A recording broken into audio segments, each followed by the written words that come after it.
तो अब if you talk about C, ठीक है, अब तो काफ़ी ज़्यादा पैटर्न चेंज हो गया। उस टाइम अलग पैटर्न था, उस टाइम सीपीटी चलता था एग्जामिनेशन, और फिर आईपीसीसी चलता IPCC था। and then हाँ, अब सेम स्टेजेस है, बट फाउंडेशन, इंटरमीडिएट और थोड़ा सा सिलेबस भी अलग हो गया है। तो ये जो चेंजेस आ रहे हैं, ठीक है, इंडस्ट्री के अंदर या सी इंडस्ट्री के अंदर, थोड़ा सा मैं जानना चाहूँगा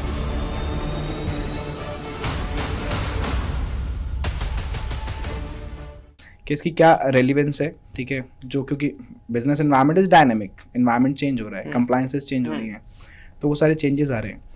और जो हमारा अभी स्टूडेंट हैं, ठीक है, उनके लिए वो जो कोर्स है, अगर वो कोई कॉलेज लेना चाहते हैं, बीकॉम करना चाहते हैं, बीकॉम ऑनर्स करना चाहते हैं, और साथ में सीए भी परसू करना चाहते हैं, तो दोनों को कैसे वो लेके चल सकते हैं, ठीक है। और दूसरा, ये जितने भी चेंजेस आ रहे हैं, ठीक है, ये किस तरीके से रेलिवेंट हैं उनको और एक्सेल करने के लिए।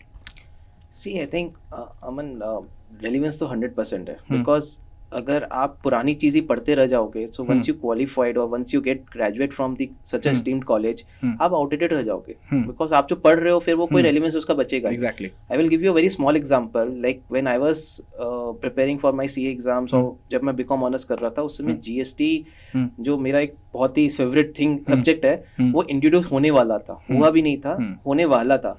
लेकिन और हम उस समय सर्विस टैक्स, एक्साइज और डिफरेंट टैक्सेस पढ़ रहे थे, वो नेगेटिव लिस्ट एंड पॉजिटिव। हाँ, और जब तक हम उसमें आए तब तक फाइनल हो गया था कि 2017 पे गवर्नमेंट जीएसटी लाने वाली है। इंटरेस्ट खत्म हो गया था ऑनेस्टली हमें, कि वो पढ़ने का मन ही नहीं करता था, कि लेकिन पता था कि यार एग्जाम तो उसी को पढ़ के देना है। Correct. So what, like I really appreciate that if the government and if the syllabus are changing as per the environment, as per the relevance, so it's actually the thing which should happen. For example, AI technology, अब audit में भी आजकल बहुत सारे tools use होने लग गए हैं। It's not that manual audit कि हम बैठ के वो पेपर देख रहे हैं। तो if in syllabus we are talking about those things, so it's wonderful. I think that is the thing we need in our country. तो अब स्टूडेंट अगर दोनों चीज़, जैसे हम बी कॉमर्स की बात करते हैं और फिर चार्टर्ड अकाउंटेंसी की बात करते हैं, तो दोनों किस तरीके से अलाइंड है।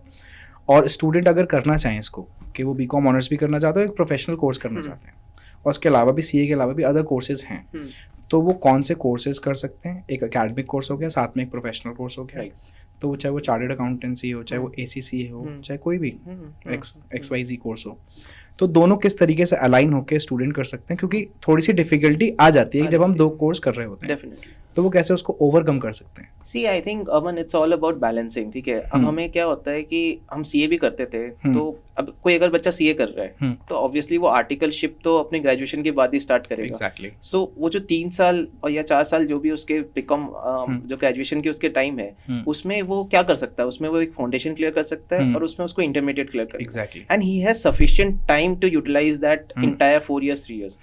तो आई थिंक और सेम थिंग होता है कि जैसे अगर किसी को एमबीए करनी है, तो एमबीए करनी है तो एमबीए तो चलो बाद में होगी, लेकिन एटलीस्ट जो कैट की प्रिपरेशन है वो he can utilize this graduation period. क्योंकि देखो हमारा जो कॉलेज का, हमारा जो बीकॉम ऑनर्स का सिलेबस होता है, इतना भी कोई बहुत हेक्टिक या इतना कोई वो नहीं होता कि आप कुछ और साथ में कर नहीं सकते। In fact you can enjoy your life, you can enjoy your college life, and side by side you can also pursue your normal graduation syllabus, as well as you can also pursue your professional course, whatever the syllabus is there। क्योंकि एक तो काफी चीजें match हो जाती है, काफी चीजें अलाइन हो जाती है, एंड देन टाइम भी आपका मैनेज हो जाता है easily. So it's all about selecting one particular field, following your passion, and then giving time to that, nothing more than that।